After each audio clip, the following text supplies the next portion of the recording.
talking about inequality these days. Gender inequality, marriage inequality, income inequality.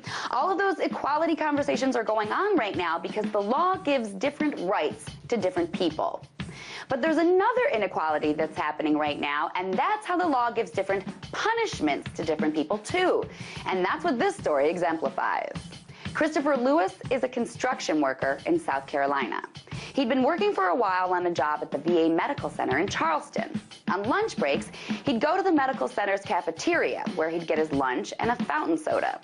One day, as he was wrapping up lunch recently, he went over to the drink station to refill his soda cup. And that's when things got very unequal. He says that as he was refilling his cup, a man walked up to him, grabbed him by the arm, identified himself as the chief of police, and asked if he was going to pay for that refill. Lewis told the officer that he wasn't aware he had to pay for soda refills. He'd been getting them free this whole time and didn't realize it, and that he'd be happy to pay the money he owed right there, but the officer was having none of it. Instead, the officer took him to a room, gave him a federal $525 ticket for shoplifting, and told him to never return to the medical center's property. At this point, he's feeling pretty horrible and worried about his job, so he offered to just bring his lunch and not go to the cafeteria if he could just keep working. But the officer told him he's not allowed anywhere on the premises anymore. So here's a construction worker who accidentally stole an 89-cent soda. For that, he has to pay a fee that's more than 500 times what he supposedly stole. And he's out of a job.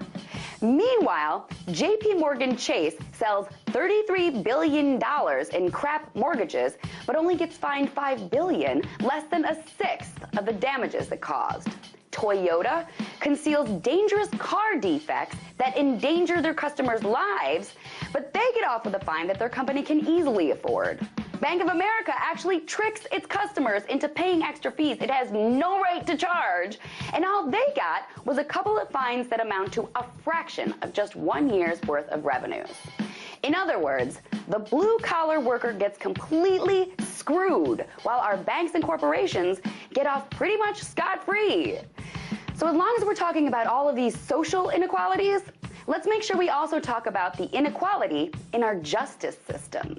Tonight, let's talk about that by following me on Twitter @TheResident.